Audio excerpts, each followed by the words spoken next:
नमस्कार, स्वागत है हमारे चैनल पर। और हम आज से 11वीं क्लास की एनसीईआरटी इसकी बुक है भारतीय अर्थव्यवस्था का विकास। भारतीय जो अर्थव्यवस्था है उसका विकास किस तरीके से हुआ है उसके बारे में इस किताब में स्पष्ट वर्णन किया गया है। देश आज़ाद होने से पहले, देश आज़ाद होने के बाद, इस करके क्रम वाइज पाठों के माध्यम से स्पष्ट वर्णन किया गया है। तो इस किताब में इसके बारे में अध्ययन करेंगे। इसका पहले पाठ का नाम है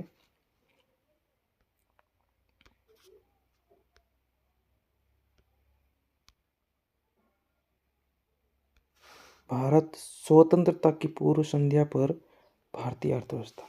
जब देश आज़ाद नहीं हुआ था उससे पहले भारत की अर्थव्यवस्था कैसी थी। जब अंग्रेज शासन कर रहे थे 200 साल तक, औपनिवेशिक शासकों ने भारत की अर्थव्यवस्था को किस प्रकार चलाया, उनकी नीतियाँ कैसी थी, उनकी लगान व्यवस्था कैसी थी, उससे किसानों को क्या फ़ायदा हो रहा था, औद्योगिक घरानों को क्या फ़ायदा हो रहा था, किस तरीके से देश की प्रगति हो रही थी, उसके बारे में इस अध्याय में हम पढ़ेंगे।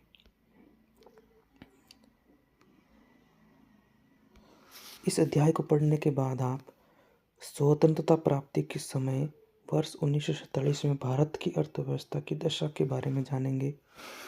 भारतीय अर्थव्यवस्था को अल्प विकास और गति अवरोध की स्थिति में पहुंचा देने वाले कारकों से परिचित होंगे।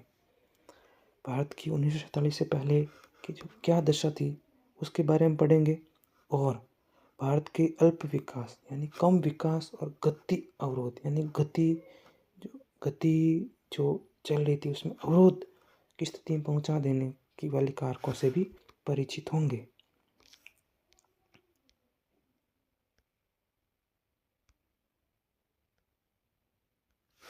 परिचय। भारत का आर्थिक विकास विषय की इस पुस्तक का मूल उद्देश्य आपको भारतीय अर्थव्यवस्था के मूलभूत विशेषताओं की जानकारी देना और स्वतंत्रता प्राप्ति के बाद से हुए विकास से अवगत कराना है। यद्यपि देश की वर्तमान अवस्था तथा भविष्य की संभावना की चर्चा करते समय आपको आर्थिक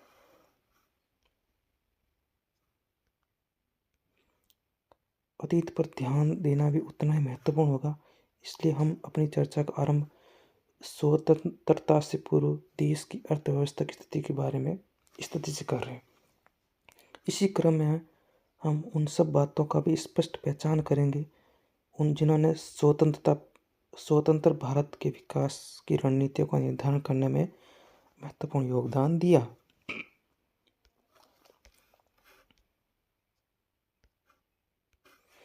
भारत की अर्थव्यवस्था की वर्तमान संरचना कोई आज की नहीं है।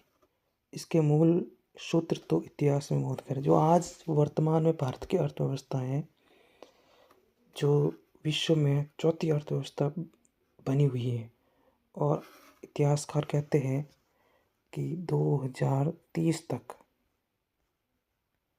तो ये थर्ड लार्जेस्ट अर्थव्यवस्था बन जाएगी। तो ये जो अभी वर्तमान अवस्था है, क्या ये औपनिवेशिक काल में अंग्रेजों के समय भी ऐसी थी, इतनी ग्रो कर रही थी क्या, इसके बारे में भी इसमें पढ़ेंगे। विशेष रूप से उस अवधि में जब भारत 15 अगस्त 1947 को स्वतंत्रता प्राप्ति के पूर्व 200 वर्षों तक ब्रिटिश शासन के अधीन था। जब 200 वर्ष तक अधीन था, क्या भारत इसी जो अभी ग्रोथ रेट है उसी के अकॉर्डिंग ग्रोथ कर रहा था? क्या उस टाइम भी भारत की अर्थव्यवस्था का कोई जीडीपी का कोई स्थान लगता था क्या वर्तमान विश्व में? इसके बारे में हम पढ़ेंगे।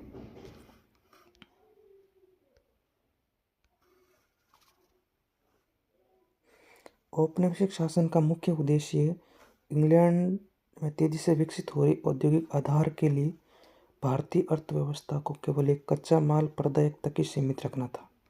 औपनिवेशिक शासक यही चाहते थे कि इंग्लैंड में जो औद्योगिक क्रांति हो रही है उसके लिए भारत कच्चा माल प्रदान करता रहे, और जो जहाँ इंग्लैंड से माल तैयार हो रहा है वो भारत के बाज़ार में आके बिकता रहे। बस तीसरा कोई मकसद है पैसा कमाने के अलावा तीसरा कोई कारण ही नहीं था।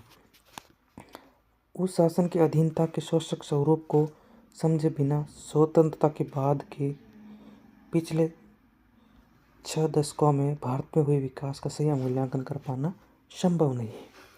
इसलिए पहले हम अंग्रेज़ों ने कैसी नीतियाँ अपनाई थी उसके बारे में पढ़ेंगे। अंग्रेज़ों के समय किसानों की क्या स्थिति थी, हमारे उद्योगों की क्या स्थिति थी, इन सब के बारे में इस अध्याय में पढ़ेंगे।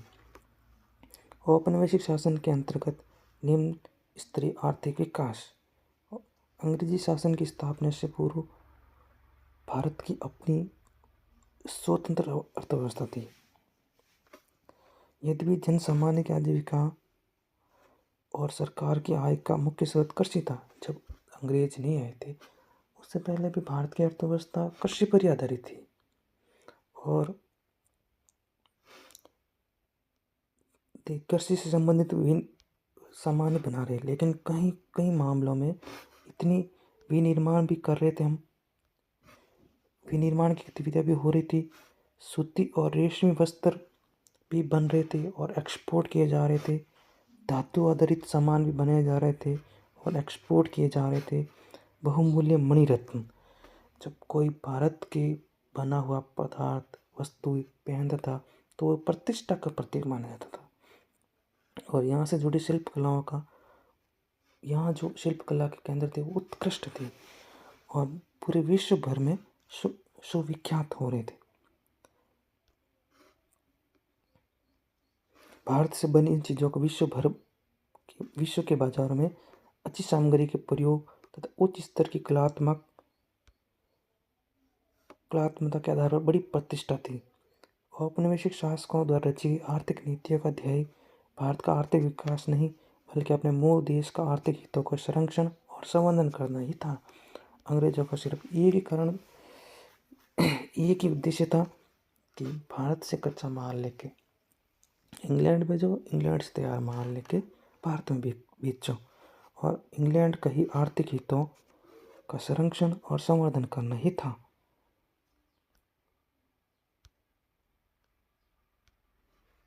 इन नीतियों ने भारत की अर्थव्यवस्था के स्वरूप के मूल रूप को बदल डाला। अब भारत के उद्योग धंधे सब ठप पड़ गए, भारत में विनिर्माण होना बंद हो गया, एक्सपोर्ट होना बंद हो गया। भारत इंग्लैंड के कच्चे माल की पूर्ति करने, वहाँ के बने तैयार माल का आयात करने वाला देश बनकर रह गया। स्वाभाविक ही था, औपनिवेशिक शासकों ने कभी इस देश का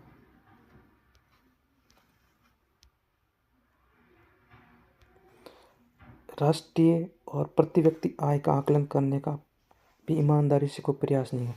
भारत की जीडीपी कितनी है, भारत की प्रति व्यक्ति आय कितनी है, इन्होंने कोई जांचने, कोई परखने, कोई देखने, कोई आकलन करने का कोई प्रयास नहीं किया।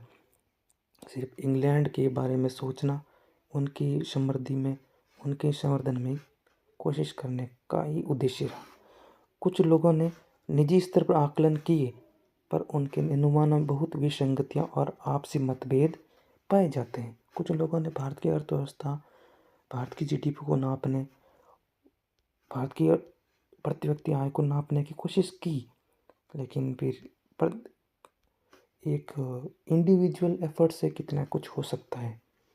लेकिन इन आकलनकर्ताओं ने दादा भाई नौरोजी थे आकलन के, उन्होंने विलियम डिग्बी था, Findlay Siraj, doctor VKRV Rao, RC Desai प्रमुख रहे। औपनिवेशिक काल के दौरान डॉक्टर R द्वारा लगाए गए अनुमान बहुत ही महत्वपूर्ण माने जाते हैं।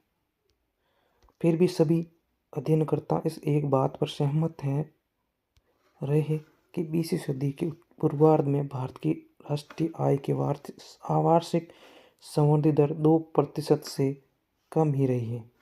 प्रति व्यक्ति उत्पाद वर्धित दर तो मात्र 0.5% ही रह गई थी। अंग्रेजी शासनकाल के दौरान भारत की जीडीपी ग्रोथ सिर्फ 2% ही रही थी, 2% से कम रही थी और प्रति व्यक्ति आय तो मात्र 0.5% से ग्रो कर रही थी। मतलब बहुत ही स्लो लेवल की प्रोग्रेस हो रही थी भारत में। जब औपनिवेशिक शासनकाल के लोग भारत में आना, अंग्रेजी में आए नहीं थे, उससे पहले एक फ्रांसीसी इतिहासकार है बर्नियर। उन्होंने अपने यहाँ घूमने आया तो भारत के बारे में उसने लिखा था कि 17वीं शताब्दी में भारत आए फ्रांसीसी यात्री बर्नियर ने तत्कालीन बंगाल का इस प्रकार वर्णन किया। उन्होंने अपने इस डायरी में लिखा, अपने 2 बार के भ्रमण के दौरान बंगाल के विषय में संग्रहित जानकारी के आधार पर मैं कह सकता हूँ कि ये क्षेत्र मिस्र देश से कहीं अधिक समृद्ध था। उन्होंने कहा कि यहाँ मैं जो देख रहा हूँ ना, 2 बार भ्रमण किया है, ये मिस्र देश में अधिक समृद्ध है। यहाँ से सूती रेशमी वस्त्र, चावल, शक्कर, मक्खन का प्रचुर मात्रा में निर्यात होता है। यहाँ अपने आंतरिक उपभोग के लिए भी गेहूँ, सब्जियाँ, अनाज, मुर्गी, बत्तख आदि का भरपूर उत्पादन होता है। यहाँ सूअरों के बड़े बड़े झुंड तथा भेड़ बकरियों के विशाल झुंड भी विद्यमान है। इस क्षेत्र में हर प्रकार की मछलियाँ प्रचुरता से उपलब्ध है। राजमहल से लेकर समुद्र तक अतीत में परिवहन तथा सिंचाई के लिए गंगा नदी से काट कर बनाई गई नहरों का जाल बिछा हुआ है। यहाँ पर सिंचाई के लिए नहरों का जाल बिछा हुआ है। मक्खन, चावल, वस्त्र, सूती रेशमी, ये सब निर्यात किए जा रहे हैं और आंतरिक रूप से व्यापार भी अच्छी तरीके से, आंतरिक उपभोग की चीज़ें भी अच्छी तरीके से बनी जा रही है। ये जो पास में चित्र बना हुआ है, ये ब्रिटिश काल के दौरान कृषि में जो गतिहीनता आ गई थी, गति अवरोध आ गया था, उसका चित्रण वर्णन कर रहा है। चित्र के माध्यम से वर्णन हो रहा है।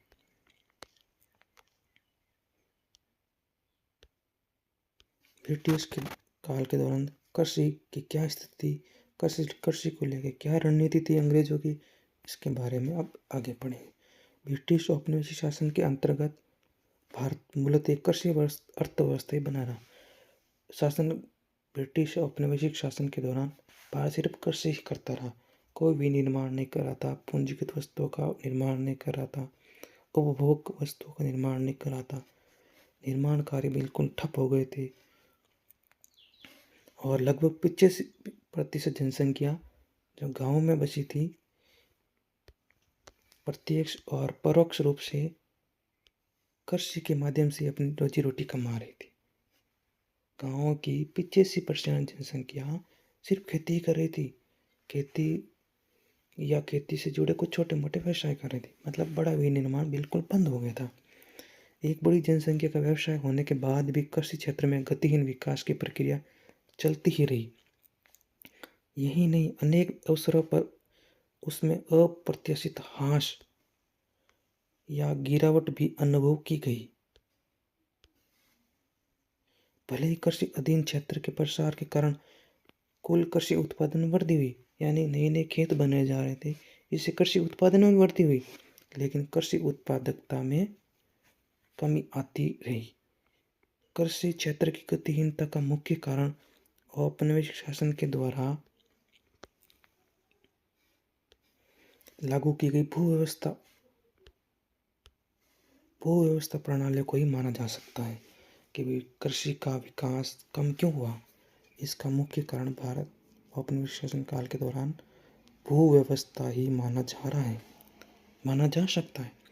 आज की समस्त पूरी भारत में जो उस समय बंगाल प्रेसिडेंसी कहा जाता था, लागू की गई जमींदार व्यवस्था में तो कृषि कार्य से होने वाले समस्त लाभ को जमींदारी हड़प जाते थे। जो भी कृषि में पैदावार होती थी, उसका लगभग समस्त लाभ सिर्फ जमींदारी हड़प लिया जाता था और जमींदार लेके अंग्रेजों को लगान के रूप में दे देता था। और अंग्रेज ऐसे सिस्टम बना दिया था, जमींदारों को बोला जाता था कि आप निश्चित तारीख है ये कि भाई आज 24 तारीख को लगान देना है। 24 तारीख को लगान देना मतलब देना, जमींदारों को 24 तारीख से पहले लगान देना होता था। बाद में देते थे तो उन जमींदारों को बर्खास्त कर देते थे, उनकी जगह इनको हटाओ, अब इनकी जगह कुछ नए जमींदारों को लगाया जाना चाहिए, लगा देते थे और हटा देते। और इस हटाने के कारण उसमें डर रहता था, तो वो ज़्यादा से ज़्यादा किसानों से लगान लेते थे और अंग्रेज़ों को लगान देते थे।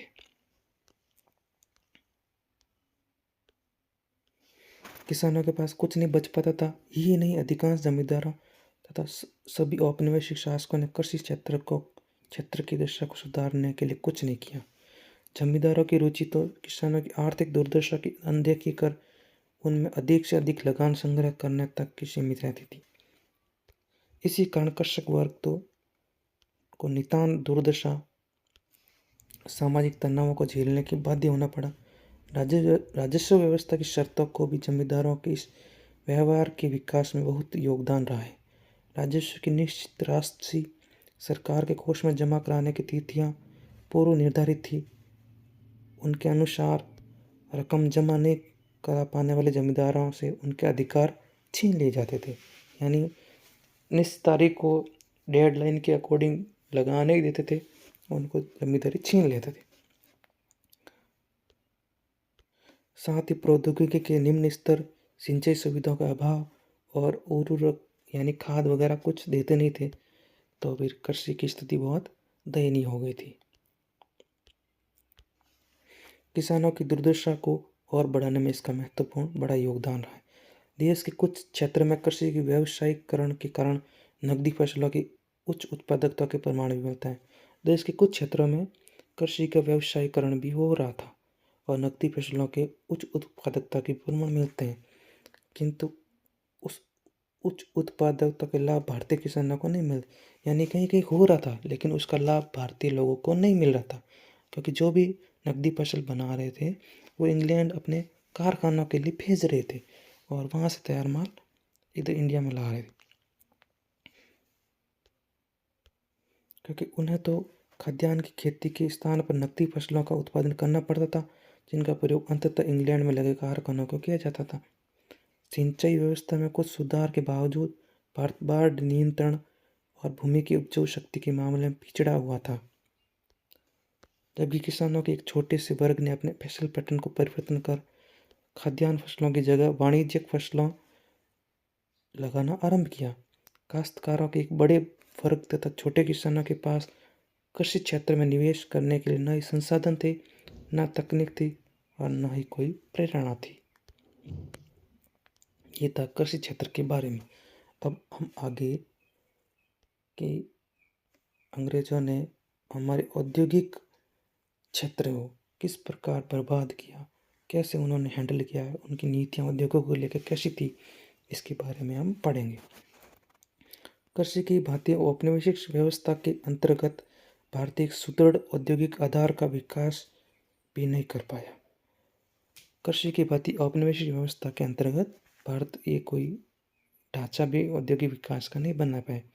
देश की विश्व प्रसिद्ध शिल्प कलाओं का पतन हो रहा था, किंतु उस प्रतिष्ठित परंपरा का स्थान ले सकने वाले किसी आधुनिक औद्योगिक आधार की रचना नहीं होने दी गई। भारत के इस औद्योगिकरण के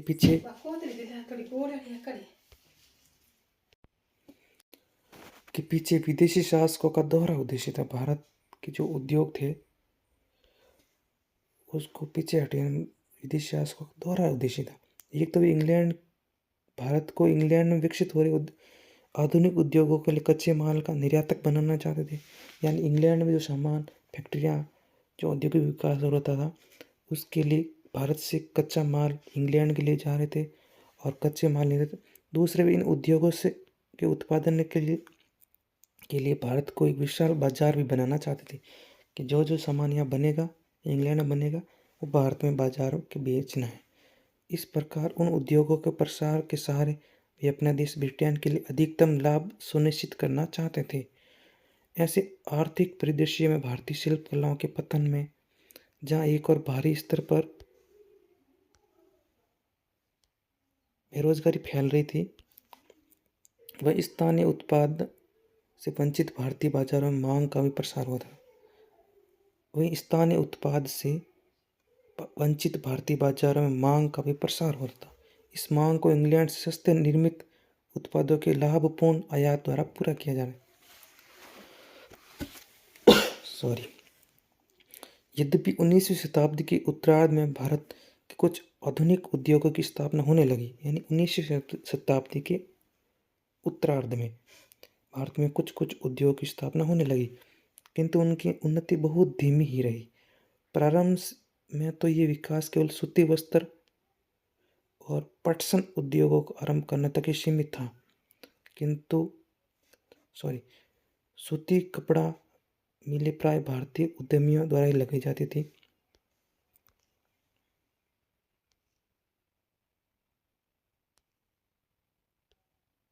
और ये भी सूती वस्त्र भी देश के पश्चिम क्षेत्रों, जो आज के महाराष्ट्र गुजरात है, वहीं पर लगाई जाती थी, जो आज भी उद्योगों के मामले भारत के अव्वल नंबर पर है। पटसन उद्योग की स्थापना का श्रेय विदेशियों को दिया जा सकता है। ये उद्योग केवल बंगाल प्रांत तक ही सीमित रहा, यानी पटसन उद्योग बंगाल के आसपास क्षेत्र में लगाए जा रहे थे। 20वीं शताब्दी की आरंभिक वर्षों में लोहा और इस्पात उद्योग का विकास आरंभ हुआ। Tata iron steel company TISCO की स्थापना 1907 में हुई। दूसरे विश्व युद्ध के बाद चीनी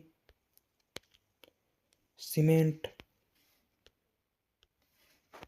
कागज आदि कुछ कारखाने भी स्थापित हुए, किंतु भारत में भावी औद्योगिकरण को प्रोत्साहित करने हेतु पूंजीगत उद्योगों का प्राय अभाव ही रहा। पूंजीगत उद्योग क्या होते हैं? और उपभोक्ता पूंजीगत यानी जिसमें पूंजी की मात्रा ज़्यादा लगती है, और एक होता है लेबर इंटेंसिव उद्योग और ये कैपिटल इंटेंसिव उद्योग। जिसमें कैपिटल यानी पैसे ज़्यादा लगते हैं उसको बोलते हैं पूंजीगत उद्योग, और जिसमें लेबर की मात्रा ज़्यादा होती है उसको बोलते हैं लेबर इंटेंसिव इंडस्ट्री। तो पूंजीगत उद्योगों का प्राय अभाव ही रहा। पूंजीगत उद्योगों वे उद्योग होते हैं जो तत्कालीन उपभोग में काम आने वाली वस्तुओं के उत्पादन के लिए मशीनों और कलपुर्जों का निर्माण करते हैं। इतर तत्र कुछ कारखानों की स्थापना से देश की पारंपरिक शिल्प कला आधारित निर्माणशालाओं के पतन की भरपाई नहीं हो पाई। यही नहीं, नव औद्योगिक क्षेत्रों की संवृद्धि दर बहुत ही कम थी। सकल घरेलू उत्पाद में इसका योगदान बहुत कम ही रहा, यानी जो सकल घरेलू उत्पाद है जीडीपी है, उसमें इन पूंजीगत उद्योगों का योगदान भी बहुत ही कम है। इस नए उत्पादन क्षेत्र की अन्य महत्वपूर्ण कमी ये थी कि इसमें सार्वजनिक क्षेत्र का कार्य क्षेत्र भी बहुत कम रहा।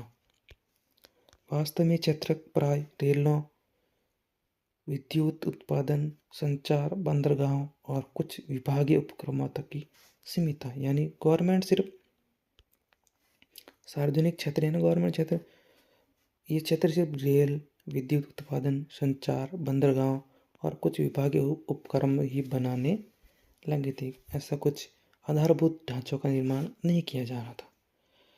औपनिवेशिक शासनकाल के दौरान भारत का अब विदेशी व्यापार कैसा था, इसके बारे में हम पढ़ रहे थे। विदेशी व्यापार प्राचीन समय से ही भारत एक महत्वपूर्ण व्यापारिक देश रहा है, किंतु औपनिवेशिक सरकार द्वारा अपनाई गई वस्तु उत्पादन, व्यापार और सीमा शुल्क की प्रतिबंधकारी नीतियों का भारत के विदेशी व्यापार की संरचना, स्वरूप और आकार पर बहुत प्रतिकूल प्रभाव पड़ा।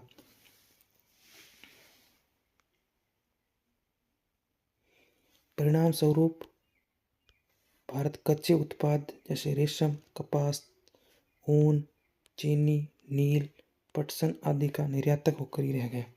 साथ ही ये सूती, रेशमी, ऊनी वस्त्रों जैसी अंतिम उपभोक्ता वस्तुओं और इंग्लैंड के कारखानों से बनी हल्की मशीन आदि का आयातक भी हो गया था। यानी भारत सिर्फ कच्चे माल का उत्पादन करके सिर्फ रेडीमेड माल आयात करता था और कच्चा माल बेचता था। व्यावहारिक रूप से इंग्लैंड ने भारत के आयात निर्यात व्यापार पर अपना एकाधिकार जमाए रखा, और टैक्टिकली तो उन्होंने आयात निर्यात पर वो ही शासन कर रहे थे, तो आयात निर्यात पर अपना एकाधिकार ही जमाए रखेगा। भारत का आधे से अधिक व्यापार तो केवल इंग्लैंड तक ही सीमित रहा। यानी भारत का लगभग बहुत ज़्यादा व्यापार इंग्लैंड से होना, बाकी देशों से बहुत कम है। शेष कुछ व्यापार चीन से होता था, श्रीलंका से होता था और ईरान से भी होने दिया जाता था। ऐसा सुएज नहर का व्यापार मार्ग खुलने से तो भारत के व्यापार पर अंग्रेजी नियंत्रण और भी सख्त हो गया। सुएज नहर खुलने से भारत पर नियंत्रण करना और भी सख्त हो गया, भारत पर नियंत्रण और भी सख्त हो गया। विदेशी शासन के अंतर्गत भारतीय अर्थ आयात निर्यात की सबसे बड़ी विशेषता निर्यात अधिशेष का बड़ा आकार है, यानी भारत बहुत ज़्यादा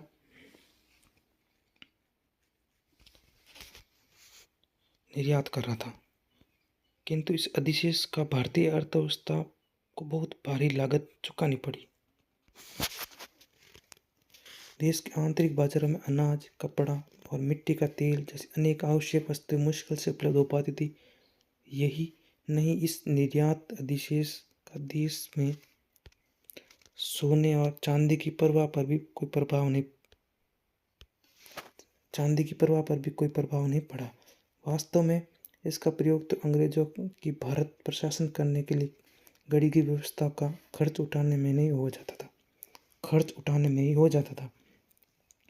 अंग्रेजी सरकार के युद्धों पर वे तथा अदृश्य मदों के आयात पर व्यय के द्वारा भारत की संपदा का दोहन हुआ। ये जो सुएज नहर के माध्यम से भारत का व्यापार होता था, ये जो यूनाइटेड किंगडम है, यहाँ से होते हुए यहाँ ये सुएज नहर यहाँ खुल जाती है, जिससे भारत पर नियंत्रण रखना और भी आसान हो जाता है और भारत से व्यापार करना और भी सीधा काम हो जाता है।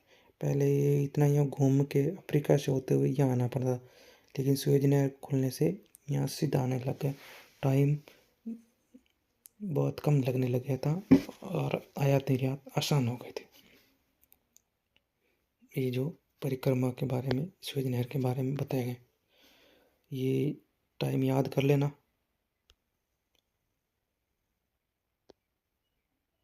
1889 1869 सुएज नहर खुल जाती है। यहाँ पर परिवहन लागत इससे कम हो जाती है, भारतीय बाजार तक विदेशों का पहुंच आसान हो जाती है। अब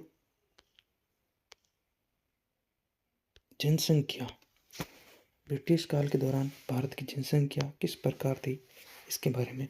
ब्रिटिश काल की जनसंख्या के विस्तृत ब्यौरे सबसे पहले 1881 में नोट कर देना। 1881 में की जनगणना के तहत एकत्रित की गई।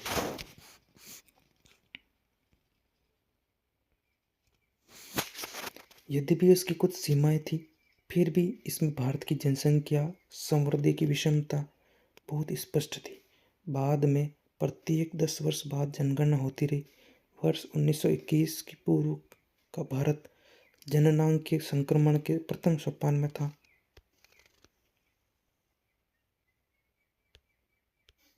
द्वितीय सोपान का आरंभ 1921 के बाद माना जाता है, किंतु उस समय तक न तो भारत की जनसंख्या बहुत विशाल थी और न ही उसकी संवृद्धि दर बहुत अधिक थी।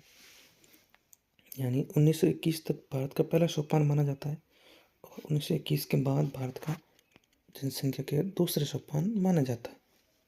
अब ये क्यों माना जाता है, आप इसको कमेंट बॉक्स में बताना मुझे। सामाजिक विकास के विभिन्न सूचक भी बहुत उत्साहवर्धक नहीं थे। सामाजिक विकास के विभिन्न सूचक भी बहुत उत्साहवर्धक नहीं थे। कुल मिलाकर साक्षरता दर तो 16% कम ही थी और इसमें महिला साक्षरता दर नगण्य, केवल 7% आंकी गई थी। साक्षरता इतनी ही थी।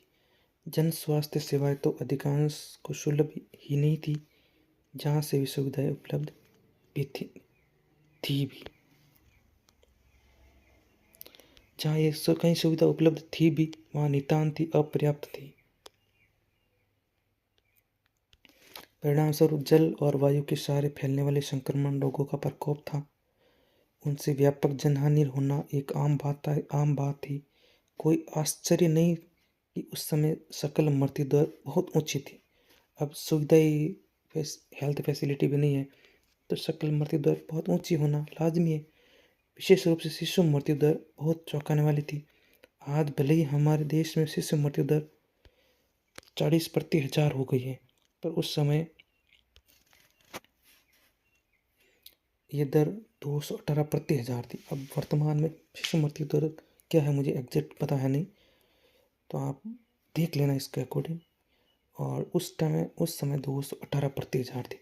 जीवन प्रत्याशा स्त्री आज के 68 वर्ष की तुलना में केवल 44 वर्ष ही थी, 44 वर्ष ही थी। इन 44 वर्ष का होते आदमी टपक जाता था, जो आज हेल्थ फैसिलिटी होने से 68 वर्ष तक हो चुकी है। विश्वस्त आंकड़ों के अभाव ये कह पाना कठिन है कि उस समय गरीबी का प्रसार कितना था। इसमें कोई संदेह नहीं है कि औपनिवेशिक शासन के दौरान भारत में अत्यधिक गरीबी व्याप्त थी। परिणाम स्वरूप भारत की जनसंख्या की दशा और भी बदतर हो गई थी। व्यावसायिक संरचना औपनिवेशिक काल में विभिन्न औद्योगिक क्षेत्रों में लगे कार्यशील श्रमिकों के आनुपातिक विभाजन में कोई परिवर्तन नहीं आया। कार्यशील श्रमिकों के आनुपातिक विभाजन में कोई परिवर्तन नहीं है। कृषि सबसे बड़ा व्यवसाय था, जिसमें 80 से 75% जनसंख्या लगी हुई थी। यानी ज़्यादातर लगभग लोग सब खेती ही करते थे।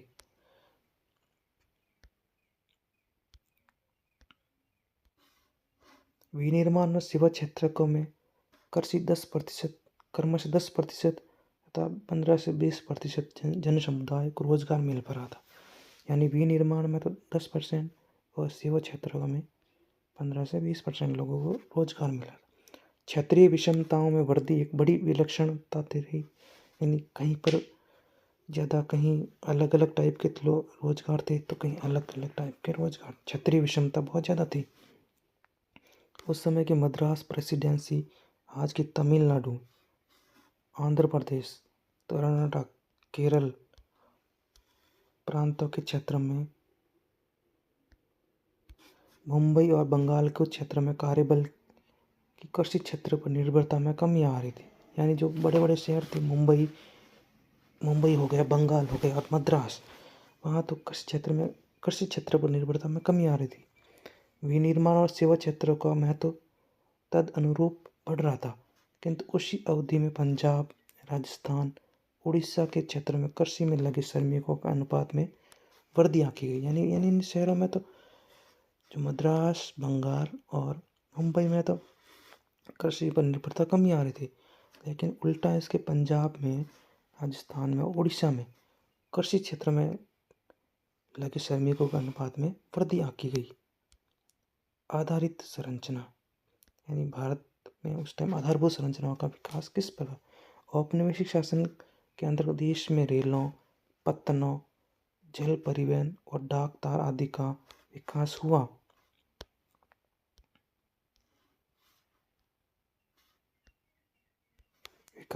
इसका ध्येय जन सामान्य को अधिक सुविधाएं प्रदान करना नहीं था। अंग्रेजों ने कुछ व्यवसाय आधारभूत उद्योगों का आधारभूत ढांचे का निर्माण किया, रेलों का, इनका विकास किया, लेकिन इनका उद्देश्य ये नहीं था कि जनता को लाभ मिले, वहाँ के लोगों को लाभ मिले। ये कार्य तो औपनिवेशिक हित साधन के ध्येय के लिए की गई थी। अंग्रेजी शासन के पहले बनी सड़कें आधुनिक यातायात साधनों के लिए उपयुक्त नहीं थी। जो सड़कें उन्होंने बनाई, उनका ध्येय भी देश के भीतर उनकी सेनाओं के आवागमन की सुविधा तथा देश के भीतरी भागों से कच्चे माल को निकटतम रेलवे स्टेशन या पतन तक पहुंचाने में सहायता करना था। यानी उनकी सेना इधर उधर आ सके और उनके जो कच्चा माल है वो एयरपोर्ट तक या समुद्र तक, बंदरगाह तक आ सके, ये उद्देश्य था। यही इसलिए सड़कें बनी जाए। इस प्रकार माल को इंग्लैंड या अन्य लाभकारी बाजार तक पहुंचाना आसान हो जाता था। ग्रामीण क्षेत्रों तक माल पहुंचाने में सक्षम सभी मौसम में उपयोग होने वाले सड़क मार्गों का अभाव निरंतर बना ही रहा। वर्षा काल में तो ये अभाव और भी भीषण हो जाता था।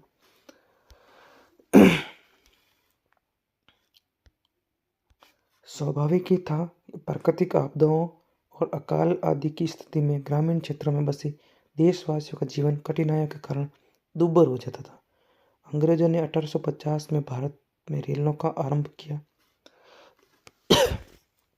ये ध्यान रखना, 1850 में भारत में रेलों का आरंभ हो गया था और सबसे पहले 1853 में मुंबई से ठाणे के बीच में ट्रेन चला दी गई थी। ये उनका सबसे महत्वपूर्ण योगदान माना जाता है। रेलों ने भारत की अर्थव्यवस्था की संरचना को दो महत्वपूर्ण तरीकों से प्रभावित किया। एक तो इसने लोगों को भूत क्षेत्रीय एवं सांस्कृतिक व्यवधानों को कम कर आसानी से लंबी यात्रा करने के अवसर प्राप्त हुए, तो दूसरी ओर भारतीय कृषि के व्यावसायीकरण को बढ़ावा मिला। यानी रेलों से लोग आपस में मिलना शुरू कर दिया।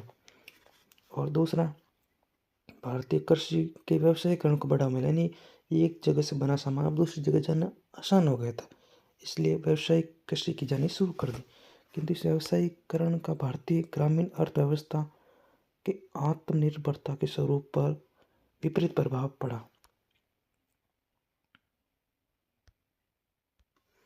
भारत के निर्यात में निस्संदेह विस्तार हुआ, परंतु इसके लाभ भारतवासियों को मुश्किल से ही प्राप्त हुए।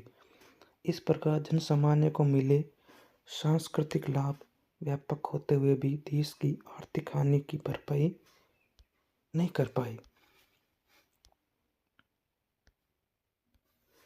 सड़कों, रेलों के विकास के साथ साथ औपनिवेशिक व्यवस्था ने आंतरिक व्यापार तथा समुद्री जलमार्गों के विकास पर भी ध्यान दिया, किंतु ये उपाय बहुत संतोषजनक नहीं थे।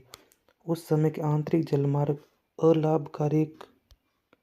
अलाभकारी सिद्ध हुए। उड़ीसा का तटवर्ती नहर इसका विशेष उदाहरण है। यद्यपि इस नहर का निर्माण सरकारी कोष से किया गया था, तथापि ये रेल मार्ग से स्पर्धा नहीं कर पाए। नहर के समानांतर रेल मार्ग विकसित होने के बाद अंततः उस जल मार्ग को छोड़ दिया गया। भारत के विकसित की गई महंगी तार व्यवस्था का मुख्य ध्येय तो कानून व्यवस्था बनाए रखना था। यानी तार जो व्यवस्था है, ये एक दूसरे से मैसेज करना था, उसकी व्यवस्था का मुख्य ध्येय तो अंग्रेजों को एक दूसरे के मैसेज भेजना था। दूसरी ओर डाक सेवाएं अवश्य जन सामान्य को सुविधा प्रदान कर रही थी, किंतु वे बहुत ही अपर्याप्त थी। आधार संरचना के वर्तमान अवस्था के विषय में आपको अध्याय 8 में विस्तृत जानकारी दी जाएगी। जो वर्तमान में आधारभूत सुविधाओं का विकास हुआ है, इसको अध्याय 8 में बताया जाएगा। तो थैंक यू सो मच। आप कहो तो हम प्रश्न उत्तर करवा देंगे, और नहीं तो हम पाठ दर पाठ करवाए जा रहे हैं। जैसे जैसे पाठ हो जाएंगे उसके बाद हम प्रश्न उत्तर करवाएंगे। तब तक के लिए थैंक यू, धन्यवाद। सब्सक्राइब कर देना हमारे चैनल को, और वीडियो को लाइक कर देना और कमेंट करके ज़रूर बताना। तब तक के लिए थैंक यू।